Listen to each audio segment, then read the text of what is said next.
Hola, Kedu, and welcome back to Adventures in Language. I'm your guide, Emily. And in this video, we're talking about the real-life benefits to being bilingual. And for those of you who don't know me yet, I'm Emily. I'm a linguist at Mango Languages and a language learner of many languages myself. So I'm really excited to share with you today my 6 favorite benefits to being bilingual. So whether you're embarking on, continuing, or restarting your language learning journey, this video is going to help you frame your why. 시간낭비 하지말고. Let's get to it. Okay, to start, I want to share a fun fact, one that I think is also very important to know. Did you know that globally speaking, being bilingual or multilingual is the norm, not the exception?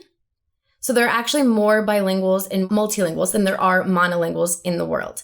Now, depending on where you're from and your exposure to different languages, that fact might sound a bit surprising, but it's true. It's important to remember that there are many different definitions for what counts as a bilingual person.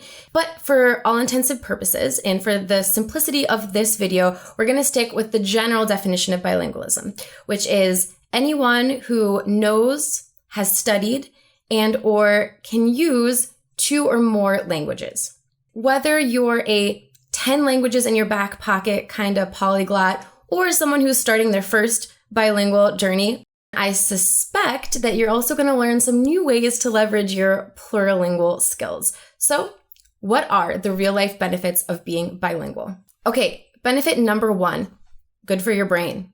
There is a plethora of psycholinguistic studies to suggest that knowing 2 or more languages can actually improve executive functioning in the brain, and it can actually delay the onset of dementia or Alzheimer's disease for those who are predisposed by about 4.5 years. That's wild. So just in the way that we think of bilingualism as a lifestyle and as an identity marker, it's also a cognitive exercise that can help your brain fight against the formation of those nasty neural plaques and tangles, which nobody wants. And building up this cognitive reserve through bilingualism actually has a name in the literature. So it's called the bilingual advantage. And it's named that way to reflect the body of research suggesting that bilinguals on average perform slightly better on memory-related tasks than do their monolingual counterparts.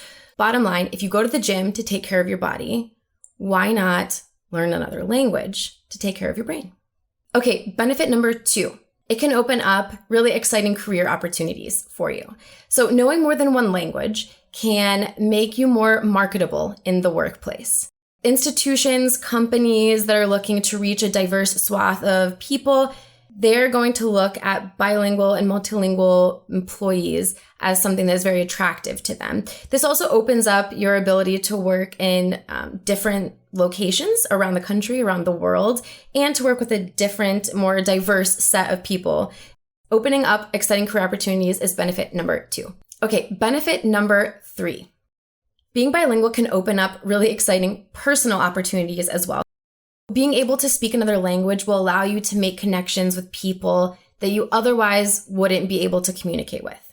Now, it is true that you could get through a conversation using some kind of automated speech recognition translation software, but it's much more likely that you're going to be able to strike a special bond with someone if you're able to speak in their language with them, even just a little bit. Side story, I met my husband, I'm from the US, I met my husband in Ecuador when I was studying abroad, and we met largely because we were able to speak each other's languages. So for all of these reasons, it was really exciting to get to know each other and understand our language backgrounds. And it wasn't until 2 weeks into our courtship that I actually found out he spoke English super well also. And that's kind of a fun surprise for me because then we could communicate in his language and in mine. And we haven't stopped talking since. Okay, benefit number 4. I love this one. It allows you to be more respectful and understanding of other people's cultures, both when traveling and also in your own multicultural communities. Knowing how to properly greet people in their own language can make them feel more respected and seen. It's also a way of building empathy, and it creates a greater understanding amongst individuals across different cultures.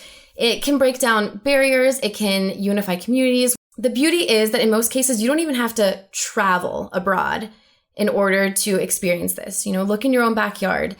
There's probably tons of examples of multilingual communities that you could be tapping into. One quick example, when I was growing up, my experience all the way up until high school was pretty much English speaking only. And then I got a job. And while I was working there, I got to meet a lot of people from the Latino community, which I had no idea really existed in my suburb, in my hometown. And so through language, through me being able to communicate in Spanish, I was able to form a special bond with my colleagues. And I think if I didn't know Spanish and I didn't have that connection with them, that language connection, it's pretty likely that I would have ended up on the outside looking in. Being bilingual can be a beautiful way to embrace diversity and lifetime learning. Okay, before we get to our last couple, if you're new here and you'd like to make sure that you're up to date on all of the awesome language content that we have for you, join us by hitting that subscribe button. All right, benefit number 5. Being bilingual allows you to experience the world through a new set of eyes. If you've ever heard the famous Charlemagne quote, "To speak another language is to possess another soul," which is my best Charlemagne impression. Thank you. That's what this one is all about. And so to me, this is actually the most magical part of bilingualism. Different languages have different ways of carving up the world. They have different ways of naming things and perceiving things and talking about things. So, for example, in Korean, you would never say the phrase, "my mom." Even an only child in Korean would say, "our mom." Why?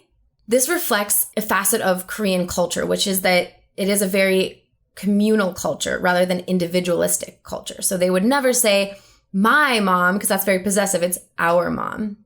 Now, there is an entire body of research, bilingual processing research, and also cognitive psychology that looks at how the languages we speak can shape and influence the ways that we perceive the world. It's called linguistic relativity. We can do another video about it. Again, let us know in the comments if you would like that.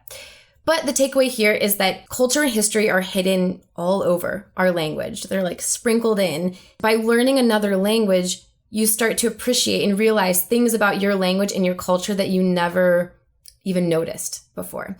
Pro tip, in the Mango app, we have culture tips, which are really, really cool. And they highlight some of the cultural differences that come to light as you're learning the language, which is a really fun way of learning culture on the way to learning language.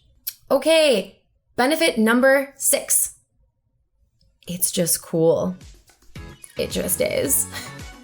Well, now that you've finished the video, I hope that you feel inspired to take these motivational nuggets to fuel your own language learning journey. And make sure to let us know in the comments what fuels your language learning journey. What is your why? I know I'm excited for you. That's all for this video of Adventures in Language. Nagboo, hasta la próxima, and I look forward to seeing you here next time. Bye.